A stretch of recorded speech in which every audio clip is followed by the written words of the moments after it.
വിജയിക്കുമെന്ന് നബി മുഹമ്മദ് മുസ്തഫ സല്ലല്ലാഹു അലൈഹി വസല്ലമ തങ്ങൾ പറയുമ്പോൾ നിസ്കാരത്തിന്റെ കാര്യമാകട്ടെ, നോമ്പിന്റെ കാര്യമാകട്ടെ, സദഖയുടെ കാര്യമാകട്ടെ, ദിക്റുകളുടെ കാര്യമാകട്ടെ, ഏതെങ്കിലും ഒരു നല്ല കാര്യം പറഞ്ഞാൽ പടച്ചവനെ അത് ആദ്യം എനിക്ക് ചെയ്യണമെന്ന് പറഞ്ഞുകൊണ്ട് ഒന്നാമനാകാൻ മത്സരിക്കുന്ന മുസ്ലിമേ, അതെല്ലാവർക്കും കഴിയുന്ന കാര്യമല്ല. മഹാനായ നബി മുഹമ്മദ് മുസ്തഫ സല്ലല്ലാഹു അലൈഹി വസല്ലമ തങ്ങൾ അല്ലാഹുവിന്റെ പ്രവാചകൻ മഹാനായ അബൂബക്കർ സിദ്ദീഖ് റളിയല്ലാഹു തആല അൻഹുവിനെ കുറിച്ച് അല്ലാഹുവിന്റെ റസൂൽ പറഞ്ഞതെന്തെന്നറിയോ? എന്റെ അബൂബക്കറിന്റെ ഈമാൻ എടുത്തൊരു ത്രാസിൽ വെച്ചു, എന്നിട്ട് ലോകത്തുള്ള സർവ്വ മുസ്ലിമീങ്ങളുടെ ഈമാൻ എടുത്ത് മറ്റേ ത്രാസിൽ വെച്ചു. എന്തിനാരാണ് ജയിക്കുന്നതെന്നറിയോ? എന്റെ അബൂബക്കർ ജയിക്കുമോ സഹാബ? ലോകത്തുള്ള സർവരുടെയും ഈമാൻ എടുത്തൊരു ത്രാസിൽ വെച്ചാൽ എന്റെ അബൂബക്കറാണ് വിജയിക്കുന്നതെന്ന് മുത്തുനബി അവിടെന്ന് പറഞ്ഞത് വെറുതെയല്ല. അങ്ങനെയായിരുന്നു അബൂബക്കർ തങ്ങളുടെ ജീവിതം. അങ്ങനെയാ ഒരിക്കൽ അല്ലാഹുവിന്റെ പ്രവാചകൻ അവിടെന്ന് പറഞ്ഞു, സ്വഹാബാ, അല്ലാഹുവിന്റെ ദീനിന് വേണ്ടിയാണ് നിങ്ങളുടെ കയ്യിലുള്ളത് എടുത്തുകൊണ്ട് വാ സഹാബാ. അല്ലാഹുവിന്റെ പ്രവാചകൻ അവിടെന്ന് പറയുമ്പോ എന്റെ പ്രിയമുള്ളവരെ, സ്വഹാബികൾ മുഴുവൻ തന്റെ വീടുകളിലേക്ക് കടന്നു ചെന്നു. എന്നിട്ട് തന്റെ വീടിനകത്ത് അവരുടെ കൊല സമ്പാദിച്ചു വെച്ചതിൽ നിന്ന് അല്ലാഹുവിന്റെ ദീനിന് വേണ്ടി അവർ കൊണ്ടുവന്ന് സദഖ കൊടുക്കുകയാണ്. മഹാനായ സയ്യിദുനാ ഉമർ ഇബ്നുൽ ഖത്താബ് റളിയല്ലാഹു തആല അൻഹു തങ്ങൾ ചിന്തിച്ചു,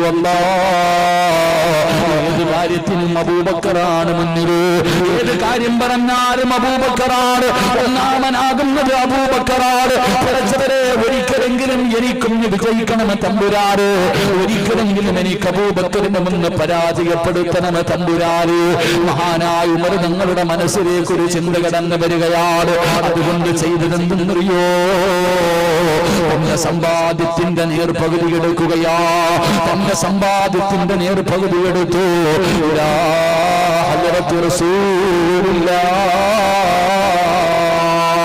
മുത്തുനബിയുടെ ചാരത്തേക്ക് കടന്നു ചെന്നു.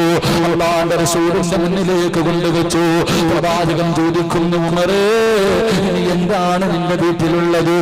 യാ റസൂലല്ലാഹ്, എന്റെ സമ്പാദ്യത്തിന്റെ പകുതിയും ഇവിടെ കൊണ്ടുവന്ന് തന്നു നബിയേ. തന്റെ സമ്പാദ്യത്തിന്റെ പകുതിയും കൊണ്ടുവന്നു കൊടുത്തു. ഉമർ തങ്ങളെ കാത്തു നിൽക്കുകയാണ്. അബൂബക്കർ തങ്ങൾ വരുന്നതും കാത്ത് ഉമർ തങ്ങളെ കാത്തു നിൽക്കുകയാ. എല്ലാവരും വന്നു. അവസാനം വരുന്നത് സയ്യിദുനാ അബൂബക്കർ സിദ്ദീഖ് റളിയല്ലാഹു തആല അൻഹു. നിങ്ങൾ ഓടി വരികയാണ്. അല്ലാഹുവിന്റെ പ്രവാചകന്റെ ചാരത്ത് വന്ന് നിൽക്കുകയാണ്. അബൂബക്കറിന്റെ മറുപടി കേൾക്കാൻ തന്റെ കയ്യിലുള്ളത് കൊണ്ട് വന്ന മുത്തുനബിയുടെ മുന്നിൽ കൊണ്ട് വെച്ചു കൊടുത്തു.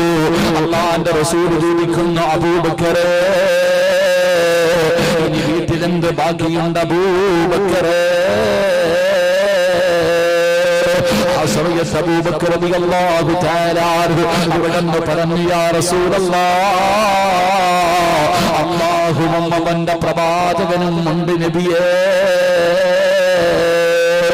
അല്ലാഹുവും അവന്റെ റസൂലുമല്ലാതെ ഇനി എന്റെ വീടിന്റെ അകത്തൊന്നുമില്ല. വീടിന്റെ അകത്തുള്ളത് മുഴുവനും ഞാൻ തന്നു നബിയേ. എല്ലാം കൊണ്ടുവന്ന് കൊടുത്തിരിക്കുകയാ. അവര് മനസ്സാടാ ചെറുപ്പക്കാരാ, അതുകൊണ്ടാണ് മുത്തുനബി പറഞ്ഞത്, എന്റെ അബൂബക്കറിന്റെ ഈമാനിന്റെ മുന്നിൽ തോറ്റുപോകുമെന്ന്. അതാ തോറ്റതാരാ? അല്ലാഹുവിന്റെ റസൂൽ പറഞ്ഞില്ലേ, ലൗകാന നബിയ്യുന ഉമർ ഇബ്നുൽ ഖത്താബ്,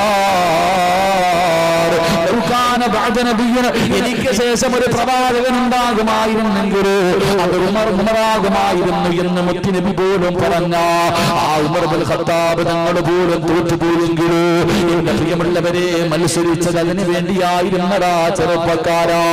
അവര് മത്സരിച്ചത് അതിനു വേണ്ടിയായിരുന്നു, നല്ലത് ചെയ്യുന്നതിന് വേണ്ടിയായിരുന്നു. ഒരുപാട് ചരിത്രങ്ങൾ നമുക്കറിയുമല്ലോ. മഹാനായ നബി മുഹമ്മദ് മുസ്തഫ സല്ലല്ലാഹു അലൈഹി വസല്ലമ തങ്ങൾ നോക്കുമ്പോ സുബഹി നമസ്കാരം